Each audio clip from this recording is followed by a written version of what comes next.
it is your buddy Peace and Harmony with you here today. Much love going out to the empowered harmonizers.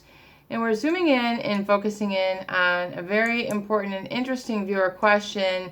And that was to look at more of the covert narcissist tactics of manipulation, specifically that of the passive aggressive or excessive orderliness. How can people control others or manipulate others through a passive aggressive tendency? Passive aggressive basically means on the surface, or what you see from them, is a compliance. You see that they're going along with the flow. They're telling you you're right. They have no complaints. They have no issues. They're just going along with the flow or your decision making. But then they will covertly punish those people in their life, in their environment, whether it's a family or a workplace, through things like things not getting done, pouting, things like procrastinating, backstabbing when you least expect it, being very late, being excessively slow. These are ways for someone who is a covert narcissist to kind of underhandedly manipulate those people in their environment, whether it's a family, whether it's a marriage, whether it is in a workplace. Again, it's a very sort of quiet rebellion or quiet hurt with which they will rebel against you, and they will really kind of conjure this up and create this source of manipulation to keep a status of control or power in the relationship. And so, you think, well, doesn't this hurt the covert narcissist as well? Well, being passive aggressive is an ultimate covert tool because they're able to get people to buy into the fact that they're going along with a program. They're very, yes, ma'am, yes, sir, yes, darling, yes, honey. But yet you see these rebellious tactics, all of a sudden, they've cut themselves and they need negative attention. They've broken their arms and they need, they broke their arm while trying to fix something, and it's, woe is me. It's very passive aggressive.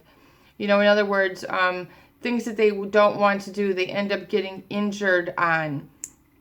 It's a way of passive aggressive. In other words, acting out the insecurity or pain or inferiority with which they feel themselves, and they really rebel against doing what is right, what is responsible in a relationship. They just want to have really others do a lot for them, but they want to take a lot of recognition and esteem from others all the while.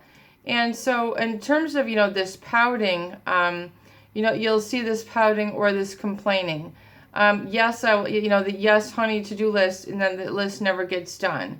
These are passive aggressive ways where they'll tell you one thing but do another. And this is, of course, a huge source of frustration for those people who are in a relationship with these types, because it tends to never end, and it leaves the other party, in the marriage or in the family, with a great degree of uncertainty, and feeling like, you're going to want to eventually lash out at them. So they create, anger in others.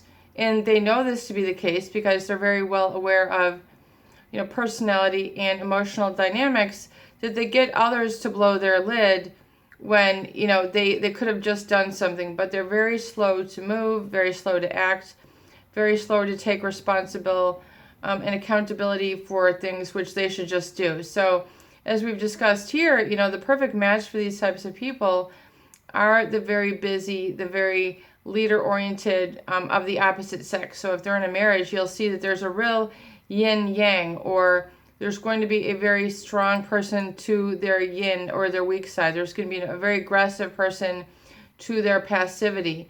You'll see that, the other tends to dominate, and then it goes this back and forth. And that is a sign of passive aggressive, which is not a healthy way. In other words, because it creates cognitive dissonance or a source of confusion and frustration, and thinking you have one thing in the relationship when in fact you have another. You get the answer, yes, I will prepare for our retirement. Yes, I'll take care of your college tuition.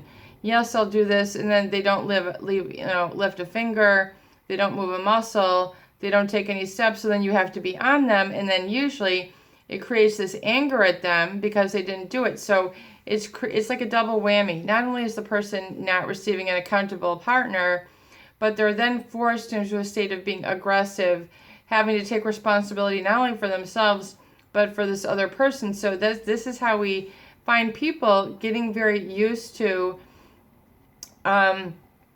letting go of their own life purpose in order to take care of the life purpose of the covert narcissist. So it does become a very frustration and, a time consuming situation. You will see this and it play out in a number of different ways also, in that, there's this excessive orderliness, where there's no room for you to have any input. They want something just so. They want something just a way, that they can't, tolerate, a sort of, give and take or comfortable organic changing in the environment. In other words, it all has to be about them, their power, their control. So, it's a very uncomfortable thing, but be well aware that you don't then want to enter into that reactivity state, which oftentimes is the aftermath of that, is to go into that reaction, lashing out at them, being angry, being frustrated, ruminating about, why you have to overwork or over execute for them, and you end up having to take a lot more sacrifices, hits for the team, hits for the club, than they do. While they just kind of, skirt by, but they will, do this and get away with it as long as they humanly possibly can. But it creates a lot of chaos, because you have to, people can't just live their life along a certain track. They always have to back loop, take correction for this, back loop over here, and it becomes very chaotic, and it becomes like you're trying to live two lives. You can't only live your life, you have to live the life of them in order to be there, keep them accountable, make sure that they're on track, maybe keeping up with their health, their physical activity, their mental activity. This is the passive aggressive. They'll tell you what you want to hear, but then they will execute otherwise. So, I do feel for you, those who have been with you in that relationship, but just identify it for what it is, and just don't fall into the trap where you're then getting reactive or overly sacrificing for people, because then you have it builds up this anger and resentment, which is no way to spend your time, your day, or your life. Let go of those fairly worthless emotions very soon, and just realize this is just a pattern of how they act. It is your buddy. Peace and harmony with you here today, and I hope that these videos do help. Please share and please subscribe for more great tools, videos, discussion, and support.